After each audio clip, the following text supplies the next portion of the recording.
My attention-seeking mother-in-law wants me to dye my naturally red hair for my wedding so she can be the only cheaply dyed fake redhead in wedding pictures. My fiancé and I got engaged within 6 months of knowing each other, and we moved across the country for my career. This flipped a switch with my mother-in-law because she always had a dream of him moving back home and raising her grandchildren nearby. So this move has her acting really cruel towards me even though we previously had an amicable relationship. Basically, she blames me for taking her dream away from her. Well, recently she texted me this weekend asking what I planned on doing to my hair color for my wedding. I said, nothing. This is my natural color and I've never altered it chemically. If I ever desire to do so, it certainly won't be right before the most photographed day of my life. She then replied, don't you think people will think it's weird you have the same hair color as your fiancé's mother? I just don't want you having to explain it to your family that we match. I told her no one was going to think that, because my whole family has natural red hair, and it was just a coincidence that she dyed her hair the same color as my family. She responded 2 days later with, I'm still upset you're not listening to me about your hair color. I really don't want anyone judging us for matching. Please reconsider. My sister already said it would be hard to tell you and I apart in a family wedding photo. I just don't want to put my son in an uncomfortable position. I was at a loss of how to answer her. Is she really implying her son is somehow going to be intimate attracted to her because we have the same hair? It took everything in me to not crash out on her,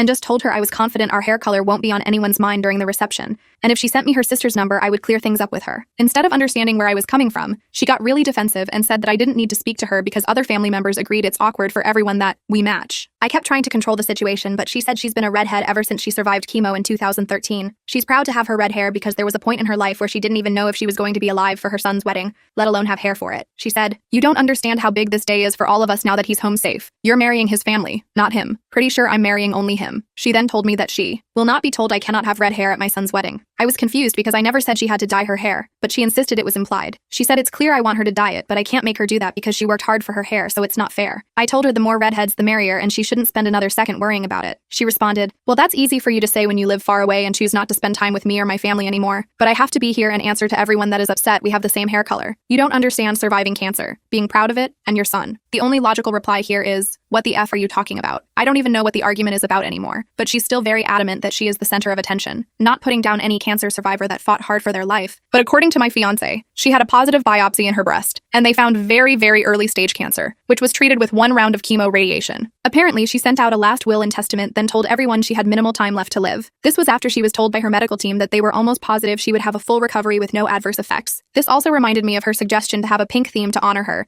and have wedding favors with the pink ribbon on them in her honor. I'm taking the unalived her with kindness route because I don't want screenshots of nasty messages sent around. This is just about her playing the victim and wanting to be the center of attention. I'm still at a loss for words for a reply. Update: she dyed her hair bright pink for my wedding.